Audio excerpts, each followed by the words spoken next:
Canelo Alvarez versus Billy Joe Saunders.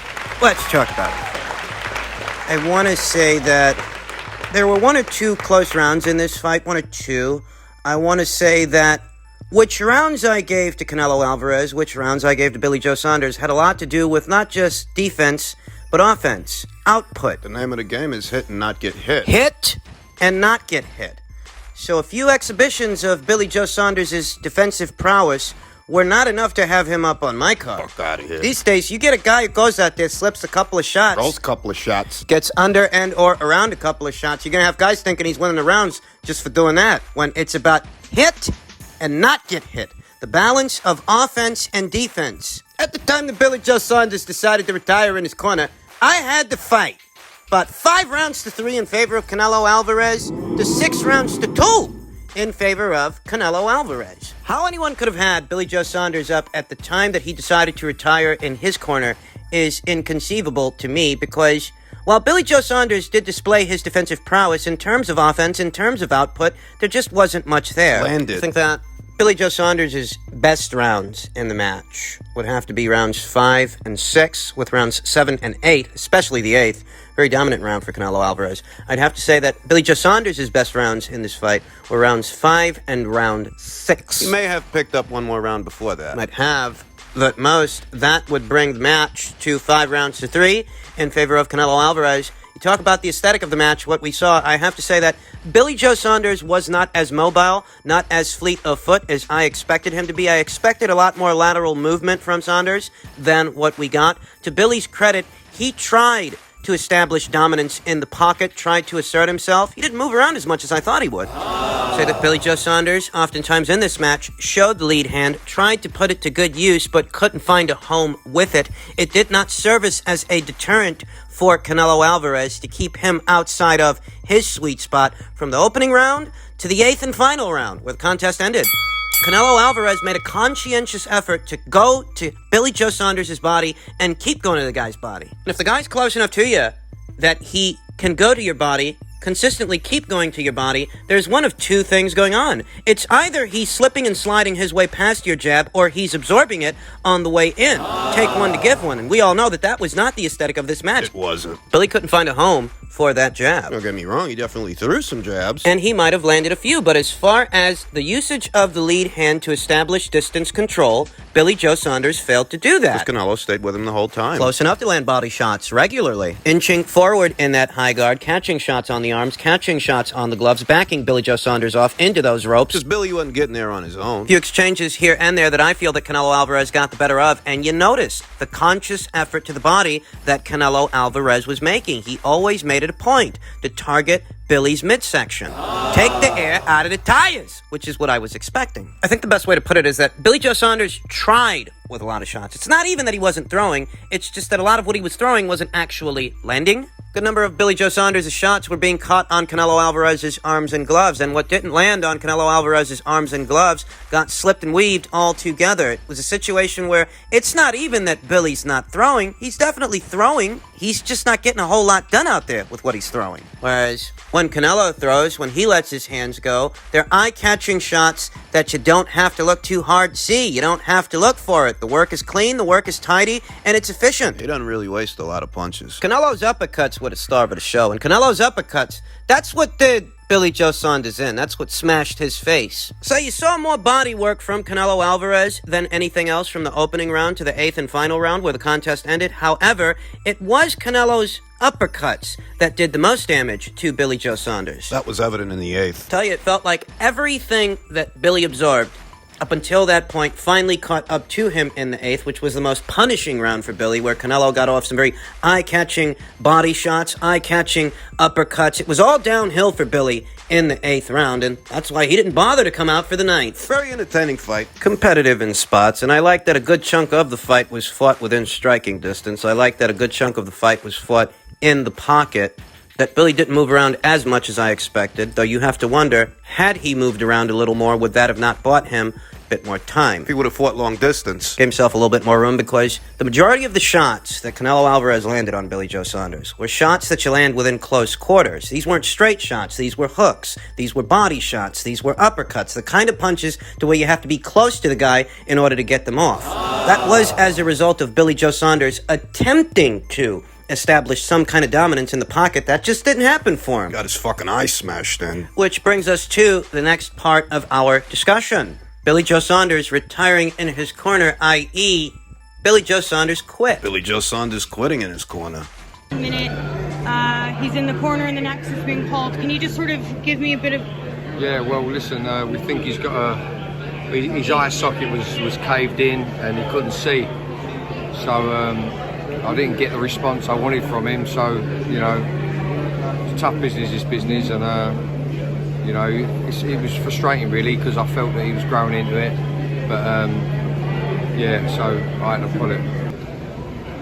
It was, I didn't get the response I needed in the corner, and I knew it was caved in, and I'm not surprised I got the response I got, so I love Billy Joe like a brother, and, I know his mum, I know his dad, I've known him for a long while, so, you know, we live to fight another day. For a tweet from Michael Benson, Eddie Hearn has now revealed Billy Joe Saunders suffered multiple fractures to his orbital bone in the defeat to Canelo last night and is having surgery today. Today being today.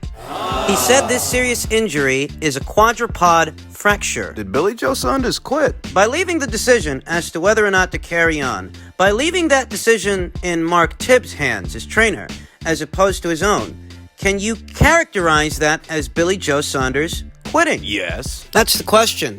Can we say that Billy Joe Saunders decided not to go on the same way that Daniel Dubois decided not to go on? Daniel Dubois, who Billy Joe Saunders lambasted when he suffered a fractured orbital bone. Can we say that Billy quit? On display here are Billy Joe Saunders' own words to Daniel Dubois on the heels of his loss to Joe Joyce. Billy Joe Saunders was quoted as saying, "If my two eye sockets were broken, my jaw was broken, my teeth were out, my nose were smashed, my brain was beaten, I was not stopping until I was knocked out or worse." It's not how it happened. Way it happened. Billy Joe Saunders got one of his eye sockets smashed. Not two, just one, like Daniel. He didn't get his nose smashed in either. I mean, all this real macho man stuff Billy Joe Saunders was talking about. No, as it happened, Billy Joe Saunders got one of his eye sockets smashed. Just one. Quadrupod fracture. Sounds serious. Better still, Billy Joe Saunders did not live up to his own expectations, his own words, and in his own definition, he's just as guilty of quitting as Daniel Dubois was. So in the eyes of Billy Joe Saunders, if what Daniel Dubois did was quit, the same then applies to Billy. He quit too. Because that decision, the decision to carry on, keep going, keep fighting, that decision is in Billy Joe Saunders' hands, was in Billy Joe Saunders' hands, more than anyone else's. If in that moment when Billy returned to his corner after a very punishing 8th round, he had responded to Mark like a man who wanted to go on, then he would have went on. But he didn't. And he didn't because he left that decision in Mark's hands. Not his own. He quit. And I'm not lambasting Billy Joe Saunders for allowing his trainer to make that decision for him. I'm just characterizing what took place in last night's fight. That if Billy Joe Saunders thinks that Daniel Dubois quit by taking a knee and deciding not to go on, Billy Joe Saunders is guilty of the same thing by allowing his trainer to make that decision for him. Billy quit too. I'm not telling you that he didn't have his reasons. He had his reasons, but so did Daniel Dubois. And Billy Joe Saunders did not extend that professional courtesy to Daniel Dubois, so why should anybody be expected to extend that courtesy to him? There are a number of professional fighters out there, ex-fighters, like Antonio Tarver, former world champion, Brian Cohen, who not only manages fighters, but was a fighter himself. And they characterize what Billy Joe Saunders did in so many words as quitting. That's what they had to say about it. I'm not proposing that anybody give Billy a hard time for having done what he did. It's just that if you have to characterize what took place, it looks a lot like Billy left it in Mark's hands because he himself didn't want to go on. If he did, then he would have. Oscar Valdez fought with a broken jaw. And won. Naoya Inoue fought with a fractured orbital bone. And won. The hematoma that Scotland's own Josh Taylor, the Tartan Tornado, the hematoma he suffered at the hands of Regis Prograrius. And won. Pretty sure that hematoma impaired Josh Taylor's vision. And I'm pretty sure if you ask Josh, he'll tell you that thing hurt. I think that if you ask Ebony Bridges about the hematoma that she suffered at the hands of Shannon Courtenay, I'm pretty sure if you ask her, she'll tell you she couldn't see out of that thing. And I'm pretty sure she'll tell you that goddamn thing hurt. She'll tell you. But these are all fighters that decided to carry on, decided to keep fighting, where Billy looks a lot like Billy left it in Mark's hands, Mark Tibbs. Because he didn't really want to go on. You can sugarcoat it, decorate it, and phrase it however you like. If that decision was left in the hands of Mark Tibbs, it's because Billy Joe Saunders put it there. He left it to Mark because Billy himself didn't want to go on. If he wanted to, he would have. You guys saw what happened in the 8th round. And you know what was about to happen in the 9th. Billy Joe Saunders himself, not only does he know, he felt it when Canelo Alvarez connected with that devastating uppercut that crushed his eye socket. Listen, I'm just giving it to you straight. It's the only way I know how to give it to you. Billy Joe Saunders, in his own words, characterized Daniel Dubois' decision not to go on in the Joe Joyce fight. He characterized that as quitting. So by his own definition, Billy Joe Saunders himself is a quitter. You left it to Mark when that decision was yours before it was his. You have been measured. You have been weighed. You, sir, Billy Joe Saunders, have been left wanting. Don't go playing Billy Joe Saunders the violin now, when it's Billy Joe Saunders that's guilty of playing armchair critic at someone else's adversity, at someone else's misfortune. So call it kismet, call it fate, call it poetic justice, call it what you will. But what a lot of people are calling it is quitting. Because if Mark was able to make that decision, it's because you didn't want to make it yourself. You left it in his hands. It's not like the fight was stopped in the heat of the exchange, in the heat of the action, that, Mark's not liking how Billy's taking the punches. He's not liking his body language. He's not liking the look of his fighter, so he throws the towel in the heat of the moment. It wasn't a situation like that. It was a situation where Billy finished the round, returned to his corner, and let Mark make the decision for him. He quit. In spite of all the Macho Man stuff he had to say about Daniel's situation, in spite of all the boastful hyperbole ahead of this fight. And what's worse is Billy Joe Saunders is a fighter who has exhibited a severe lack of character in other situations, in reference to other instances in time. Billy Joe Saunders is not a guy a lot of people feel sorry for right now because you know what? He's a bit of a prick. And it is what it is. I know that. When can we make it happen though? What do you think? What do you think? You fight with nobody. Okay. Hey, you are a champion, but You avoided him at 54. you fight with nobody. You avoided him at 160. You Now you're going to avoid him at 168. Hold on, go ahead. Go ahead, it's okay. Okay, a lot of people haven't fought nobody. Yo, what you mean, bro? Rocky Fair, who he fight? Who he fight? I just asked you a question. I said, who Rocky Fair did fight, though? What you mean? No, why'd you make him get out of here? Why'd you fuck you? Yo, don't talk to my dad like that, bro. I'll fuck you up. Let's go. We don't get to ask you a simple question. What you gonna do? Fuck you. Get your. Well, get it. Come, be a bitch. Fuck you. Get the fuck out of here. Get the fuck out of here. Congratulate you, bro. What's your mouth? What's your mouth, bro? Hey, you are a horrible fighter, man. You never gonna get the fight, man. You're a horrible fighter. Horrible fighter. Come beat me. Horrible fighter. Come beat me, bro. Come beat me then.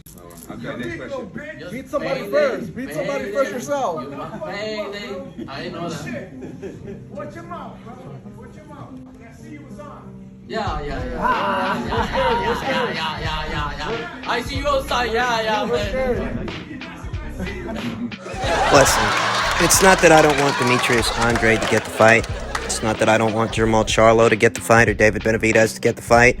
I've said this before and I'll say it again. I'm going to sound like a broken record, I know. But I've said this many times on the channel, that I'm not opposed to any of those fights. But when you have so many different fighters throughout 2 different weight classes, all targeting the same guy, they can't all get the fight at the same time. Some young motherfuckers need to fight each other. Demetrius Andrade has grown desperate. It's a desperate situation. He can't get a fight with Jermall Charlo. He can't get a fight with Gennady Golovkin, and he can't seem to get a fight with Canelo Alvarez, who he's wanted to fight for a very long time. But how is that Canelo Alvarez's problem? It's not. It's almost like you've dedicated your entire career to fighting this one guy, just this one guy. You're wasting your own time with that shit. I mean, a lot of guys are. I don't think Demetrius Andrade is completely at fault for his current predicament, because in order to do the dance, you need a dance partner. And Gennady Golovkin, Jermall Charlo, they just don't seem interested in fighting this guy. They rather take on softer competition than Demetrius Andrade. And that's the truth of it. But how is that Canelo Alvarez's problem? It's not. This guy is in the process of trying to become the super middleweight division's undisputed champion. He's taken on 2 unbeaten world champions in less than 12 months. Oh, you guys are all online. Single file. Instead of fighting each other, you're waiting for an opportunity with him. And if you're waiting for an opportunity with him, well, you're going to keep waiting, as you're making yourself subject to what he decides. He being Canelo Alvarez. There's too many guys that don't want to fight each other, but all claim they want Canelo Alvarez, and they can't all get him at the same time. What should happen, ideally, in an ideal situation, is you take out the competition. You narrow that field of options so that you stand out above all others until it's the fans themselves that are hounding Canelo Alvarez to fight you. Ideally, that's what should happen. But things are seldom ever ideal in the sport of boxing, and for Canelo, that's just not his fucking problem. He's putting in the work, he's attempting to unify this division, and Demetrius Andrade is just another fighter, like any other fighter, who doesn't have anything that he wants, who doesn't have anything that he needs. Reiterate, it's not all Demetrius' fault. There are many guilty parties involved. I mean, where's Ryota Murata? What's he got going on? You know? What's the extent of his interest in unifying the middleweight division? What's the extent of Gennady Golovkin's interest? Because he's the IBF champion there.